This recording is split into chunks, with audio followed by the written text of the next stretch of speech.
Hello again, YouTube, and welcome from my usual location, which wasn't going to be my usual location, to be honest with you. This should have been good morning from the pain cave, but somebody made a bit of a pig's ear of the audio on the recording this morning. Hello again, YouTube, and welcome to another lockdown Saturday in the pain cave. Yeah, basically all I did was I was using a lav mic, you know, sort of clips onto your collar sort of thing, and I hadn't pushed the connector fully home, and we all know what happens then, that horrible buzz. Anyway, what I wanted to talk to you about this morning is another cycling simulator, because this is part of my lockdown series. I'm going to try and get through all of the big ones, and some hopefully that you haven't heard of as well, as part of this lockdown series of what do I do with myself whilst, you know, we've got 3 months at home or whatever it turns out to be.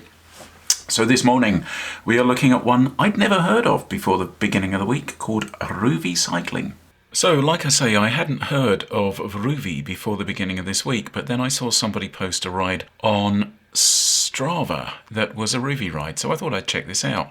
So basically, this is an augmented reality cycling simulator or application. Unlike Zwift and RGT cycling that use computer-generated graphics for the roads, this actually uses, for some of their roads at least, a video capture. So what you're getting is your virtual cycling avatar overlaid onto a video of a real road, which is a nice touch actually. I don't know why somebody hasn't thought of doing this before. It's available on all the big platforms. I'm running it on Apple TV here, but there's iOS, Android, desktop versions available if you choose. In the same way that Zwift and RGT control your trainer, this should control your trainer also. It's compatible with a whole host of smart trainers. One caveat at this point, I'm using a WattBike Atom, which I'll be quite honest with you, I guess is still a little bit of a niche trainer, and it has some peculiarities which I'll explain later. It's not actually listed as one of their compatible trainers, so bear that in mind as we go through the rest of this review, because I did have some issues, and I guess they are largely down to the fact that my trainer isn't fully supported by this app at the moment. One of the nice features about this is that you can create your own virtual routes to ride. One thing I would say though is don't expect that they will have video with them. I did wonder if what they did was kind of pulled in the sort of Google Earth video of the roads or something like that, but they don't. From what I've seen, you can create a route, but basically you'll get the Google map that you can follow your little dot around on, but you won't be getting the full augmented reality version. One really nice thing that they do is that they give you access for 2 other family members using your subscription. So unlike Zwift, where, you know, there's myself and my wife that use Zwift, and we both have to have a subscription to that app. With this, we'd just take one subscription, we'd both set up individual accounts, and then we could use the one subscription across the both of us, which I think is really nice. There are a good selection of routes for you to try, including Tour de Suisse, you've got Tour. More interestingly, from a triathlon perspective, they've done a deal with Ironman that means that they're going to be providing access to all of the, or not all of the, but a good selection of the Ironman 70.3 courses. Now, if you think about it, that's quite a winner if you're training for an Ironman, because let's face it, if you're doing a 70.3 or an Ironman, you're going around the same bike course. It's just if you're doing the full distance, you'll do it twice. I think that's really exciting if you've got an Ironman that you're going to be training for. At the moment, they've only got one Ironman course on there, which is the Boulder course, but I understand the rest are to follow. In terms of graphics, it does feel very different, and if I'm honest, you would expect it to feel different, given what I've said about the fact that if you're using one of their augmented reality routes, you're using a computer-generated avatar overlaid on a video. I have to be honest, that does really show. It really does look like kind of a computer-generated thing sitting on top of a video. But, you know, you've got to take it for what it is. It is, I have to say, early in its development, and I'm sure that what they will do is play around with kind of the colour grading on the avatars and stuff like that, and make them a little bit more natural as you go through. But let's be honest, that's not the be-all and end-all, because what matters is the training experience that you're going to get from this thing. Now, having said all of that, I do think that the interactive element is quite important with all of these things. With Zwift, it's top notch. I mean, you take it for what it is. It's essentially a computer game. With RGT, the graphics are beautiful, the animation is lovely and very fluid.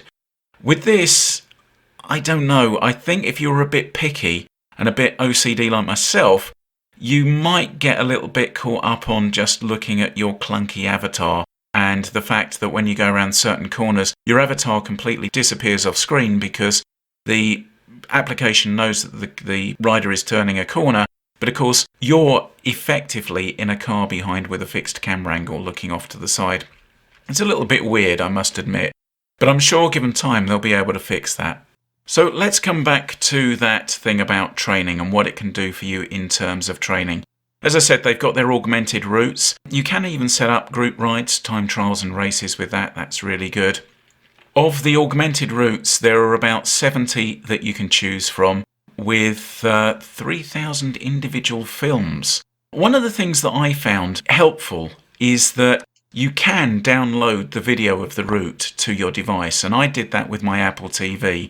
Because if you're streaming it, your device has just got one more thing to do. Whereas if it's pulling it from a local storage device, then it's going to load a lot quicker. So that might just be worth thinking about.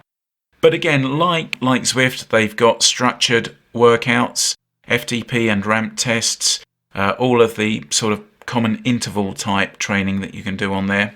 In terms of keeping it engaging, they've got some kind of unique stuff that they do. They've got some challenges that have associated cash prizes, which is unusual. They've got online races, a bit like Zwift, leaderboards and public rankings. So, you know, there's a good interactive and engaging element to this. It will sync with all of the major platforms as well that you would want it to. I paired it up with Strava, but it will sync with Training Peaks, social media and all sorts of things, so that's worth checking out. Now, I have to be honest, my experience with Rouvy has not been brilliant, and let's keep this in context. Some of that could be because, as I say, my particular WattBike is not an officially supported device. But the problems I found were like this. I tried it for the first time yesterday morning, and what I found was that although it paired easily with the bike and it was reading the power data, cadence and all those things, it wasn't allowing me control of the gears. Now, the gears on the WattBike are a little bit different to a standard trainer in that the gears on the WattBike are electronic, but they're not like Di2 in that they control a gear set. What they actually do is interact with the electronics of the bike to increase the resistance. So that's a little bit weird.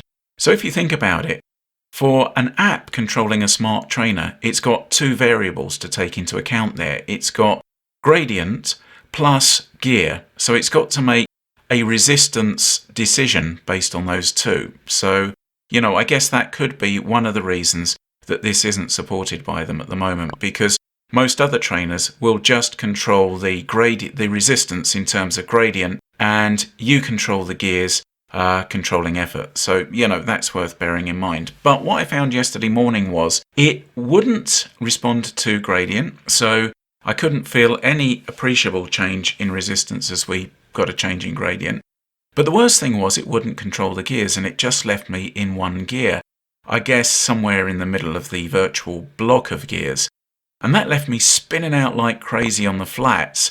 And I'll be honest with you, I lost interest in it before I got to any meaningful climbs. But I guess what it could have meant is that I would have been in a completely unusable gear had we got to a really steep climb.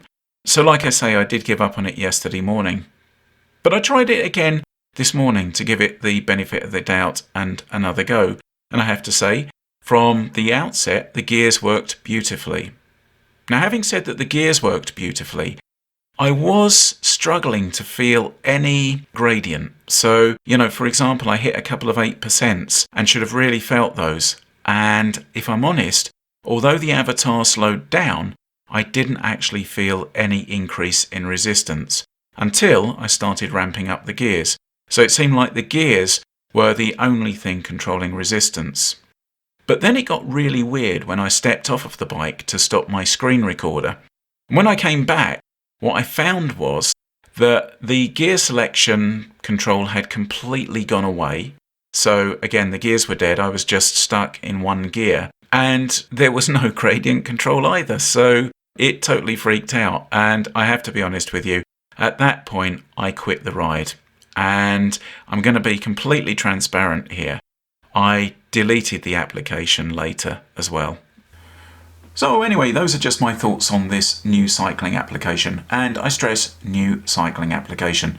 Like I say, I hadn't even heard of it until the beginning of the week, and it's obviously still in development, and I think, they've got a way to go, but I think it's got real potential. So anyway, thanks for watching this one. I'm going to be making more of these. Like I say, I'm going to try and get to all the big applications as part of this Lockdown 2020 series.